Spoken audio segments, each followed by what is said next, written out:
جمعہ کے دن حضور پاک نے فرمایا ہے کہ مجھ پہ زیادہ درود پڑھا کرو، اور آپ جہاں بھی ہیں، جس ملک بھی ہیں، حضور نے فرمایا جب تم درود پڑھتے ہو تو اللہ مجھے فرشتے کے ذریعے پہنچاتے ہیں۔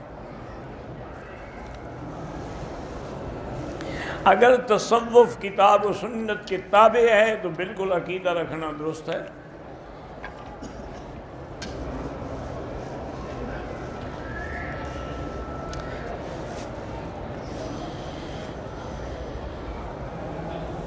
بہرحال جاوید غامدی صاحب جو ہیں، ان کے بارے میں علماء نے ان کے رد میں بڑی الحمدللہ کتابیں لکھ دی ہیں۔ وہ بیچارہ راستے سے بھٹکا ہوا آدمی ہے، لیکن ہم اللہ کے حرم میں بیٹھے ہم دعا کرتے ہیں کہ اللہ اس کو ہدایت دے، ورنہ اس نے تو نعوذ باللہ ایسے ایسے کفر کے کلمات اختیار کی ہیں، جیسے قرات سبع کا وہ منکر ہے کہ قراتیں 7 نہیں ہیں، حالانکہ وہ احادیث سے ثابت ہے اور تمام تواتر سے صحابہ تابعین آج تک پڑھی جاتی ہیں۔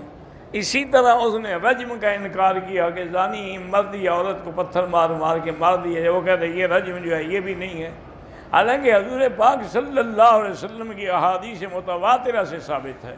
پھر خلفائے راشدین کے زمانے میں باقاعدہ رجم ہوئی ہے، تو اس لیے اس کا جو موقف ہے نا جی کہ بخاری شریف میں شیعہ راوی ہیں، تو یہ اس کا موقف بھی عجیب ہے۔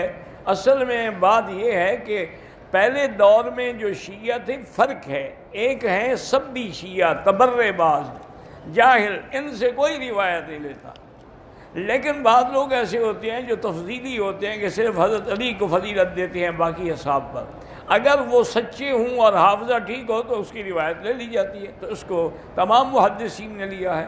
لیکن اگر کوئی یعنی بالکل بدبودار شیعہ ہو تو وہ لکھ دیتے ہیں غالی، کہیں کسی جگہ لکھ دیتے ہیں کہ شیعی محترق، یہ جلا سڑا شیعہ ہے، اس کی روایت نہیں لیتے۔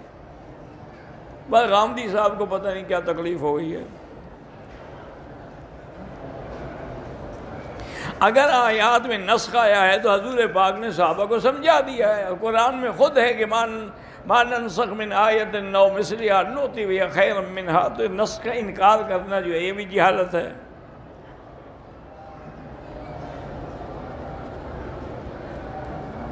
ٹھیک ہے، تو حدیث ہے صحیح، حضور نے ایک آیا صحابی کو قرآن پڑھے تھے، اپنے فرمایا اچھا کافی عرصے سے مجھے یہ آیت بھول گئی تھی، تو انبیاء بھول تو سکتے ہیں نا، جیسے قرآن نے فرمایا لقد عہدنا الی آدم فنسی، آدم بھول گیا، تو اگر حضور بھی بھول گئے تو اس میں اعتراض کی کیا بات ہے؟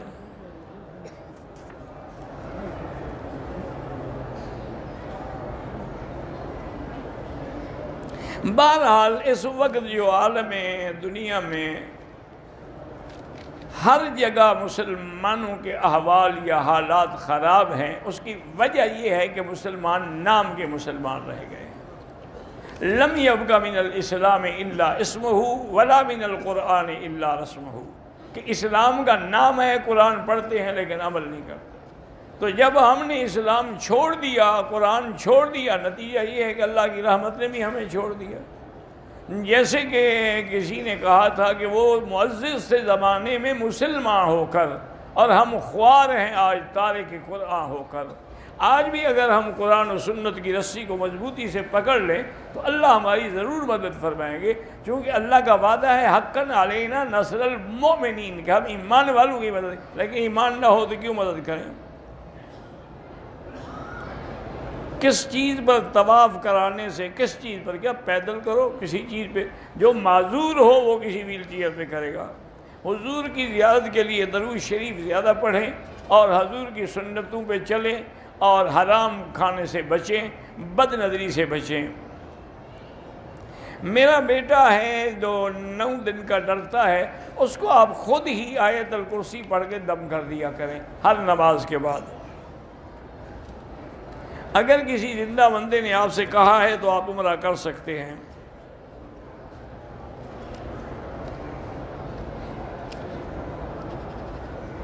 بہرحال آپ نے والد کے کہنے پہ عمل کیا ہے تو اللہ پاک چاہیں گے تو بعض اوقات کسی کو ہم برا سمجھتے ہیں، لیکن اسی سے اللہ پاک خیر برآمد کر دیتے ہیں کہ جی میری بیوی بدصورت ہے، ہو سکتا ہے اس سے اللہ آپ کو اولاد اچھی دے دے۔ جو قیامت تک تمہارا نام روشن کرے۔ اگر بیوی خوبصورت اور اولاد نافرمان اور شقی اور بدبخت پیدا ہو جائے تو اس کی خوبصورتی کا کیا فائدہ ہوگا؟ جمعہ کے دن غسل کرنا جو ہے وہ سنت ہے، جمعہ رات نہیں، جمعہ کے دن غسل کرنا سنت ہے۔ کوئی پیغمبر عالم الغیب نہیں، نہ ہمارے نبی علم غیب جانتے ہیں۔ اللہ نے اعلان فرما دیا ہے قُلْ لَا يَعْلَمُ مَنْ فِي السَّمَاوَاتِ وَالْأَرْضِ الْغَيْبَ إِلَّا اللَّهُ، اللہ کے سوا کوئی غیب نہیں جانتا۔ اللہ اطلاع کر دیتے ہیں، خبر دے دیتے ہیں، اظہار فرما دیتے ہیں، لیکن علم غیب نہیں، علم غیب خاص ہے خدا ہے۔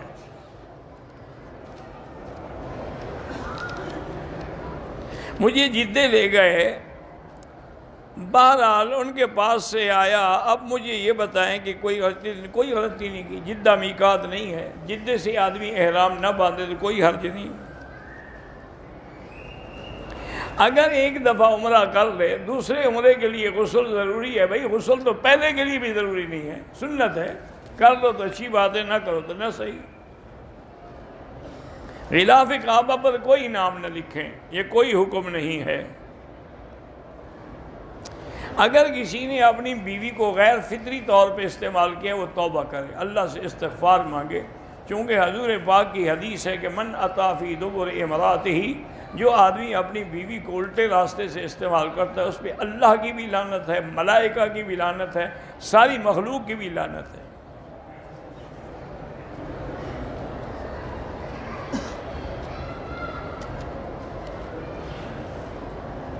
بہرحال گرین کارڈ کی لالچ میں شادی نہ کریں، دیکھیں کہ اگر لڑکا بے دین ہے تو کیا فائدہ ہے ایسے آدمی سے شادی کرنے کا۔ فرض نماز کے بعد زور سے کلمہ شریف نہ پڑھا کریں۔ بہرحال یہ آتا ہے کہ حضور مغرب کے بعد لا الہ الا اللہ وحدہ لا شریک لہ لہ الملک ولہ الحمد یحیی و یمیت وہو علی کل شیء، یہ زور سے پڑھتے تھے۔ کل 11ویں 10ویں سب بدعت ہے، اذان سے پہلے صلاۃ والسلام پڑھنا بدعت ہے۔ اگر یہ دین ہوتا اور اس کا ثواب ہوتا تو حضرت بلال پڑھتے۔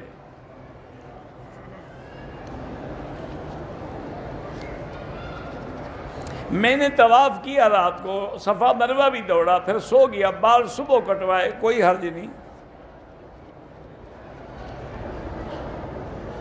والدین اگر فوت ہو گئے ان کے نام قرآن بخشیں، عمرہ کریں، طواف کریں، ان کے لیے کوئی صدقہ جاریہ بنائیں، جہاں پانی نہ ہو وہاں کوئی کنواں لگوا دیں، نل لگوا دیں، کسی مدرسے کی تعمیر کرا دیں۔